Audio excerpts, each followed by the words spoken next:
Hello and welcome to ScamWATCH, your current source of news, tips and information highlighting the scams and frauds impacting seniors, families, businesses and consumers on Vancouver Island.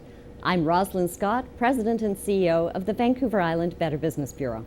And I'm Constable Mike Russell of the Victoria Police Department. Today we're talking about overpayment scams. Now, overpayment scams are actually quite common. And what they are is when somebody offers to purchase something from you and offers to pay in excess of what you're asking, and then requests that the money that they're providing you through a money order or transfer gets taken to some other third party or back to themselves. At first glance, it might really seem that overpayment scams are pretty complicated. However, because this is such a huge scam industry, we know that in fact they're pretty simple to execute. Some common overpayment schemes are Nigerian letter scam, online classified ad scams, wire transfer scams, lottery prize winning scams.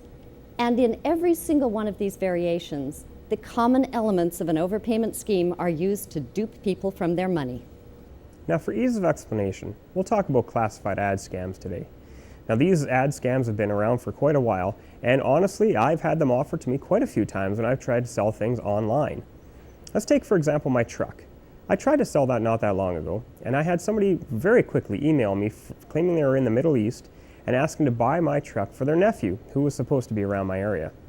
Now, what they were going to do is send me a money order and have me cash that money order, but they were offering twice as much as I was asking for my vehicle. Just in return, all they were asking is that I take that extra money and give it to their nephew who is taking my truck. Now, fortunately, I didn't fall for the scam, but what they're hoping you will do is take that money order to your bank, cash it, and take that extra money and the product that you're selling and give it to a third party. What happens then is that you're out your product and the extra money. They're really hoping you'll do this and they'll take everything from you. A similar process is involved with the prize-winning lottery scam and the Nigerian letter scam. The lottery prize winner is sent a check and asked to return a portion to cover taxes. The Nigerian letter scam comes in quite a few different forms. The victim is sent a large sum of money by the scammer, and there's a sob story attached to it. The sum of money is an inheritance or perhaps investment opportunity or hidden treasure. The victim is asked to help out, to get involved in some way. And the idea is that they are going to cash the check, return some of the money to either the scammer or a third party, usually by wire transfer, and then they can keep the rest for themselves. However, once the money is transferred, it is untraceable, and you got it, you're out of pocket. Now, these scams might seem enticing. Who wouldn't want double what they're asking for a product? But oftentimes, they just prey on people's hopes for more cash or a better future. Really, these scams seem so complex that some people might actually fall for them. They try to be very convincing in the way they try to fool people into giving them free money. So how do you protect yourself from falling victim to this kind of scam?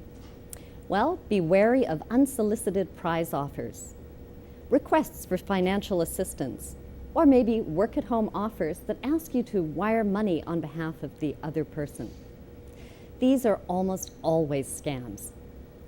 And if you are selling something online, obviously be wary of somebody that's offering more than what you're asking. And if you do receive an overpayment, send it back. If you decide to cash the check or money order, you need to wait a full 3 to 4 weeks for the bank to completely clear the check or money order to make sure that it is good. And then, if you're fine, you can go ahead and spend the money. Now, you need to make sure you do your research in order to protect yourself.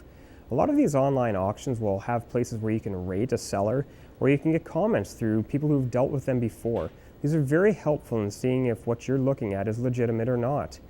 Now, be careful. Like Roz said, if you accept one of these checks or money orders, the bank will take a long time in clearing it, and you might be out of that money. You want to make sure that you're not going to put yourself at any financial risk for this. The Better Business Bureau has a really difficult time dealing with overpayment scams because rarely are they associated with any kind of legitimate business. These are con artists that are posing as individuals and trying to prey on your desire to have more money. It is usually part of a larger criminal cartel, and it's an affair that's better dealt with by the police department. However, we do appreciate when the general public tell us about overpayment scams that are going on.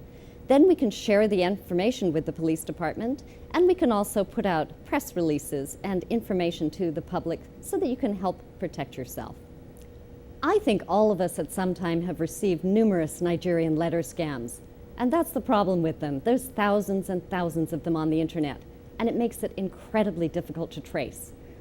I would imagine the police really have a hard time with this, Mike. That's exactly it, Roz. A lot of these scams are perpetrated by people who, defy international boundaries, and using the internet as their shield, they're able to go about and try and scam people throughout the world out of their hard-earned money.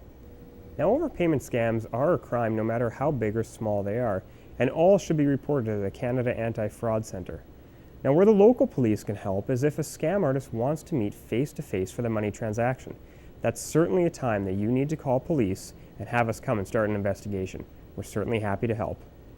The best way to protect yourself from this and any other scam or fraud is to stay informed, use your common sense, and if it sounds too good to be true, it usually is.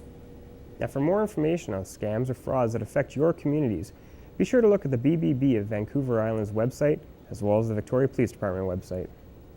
And if you have a story or a scam that you'd like to share with us on the program, please send your information to info@vi.bbb.org.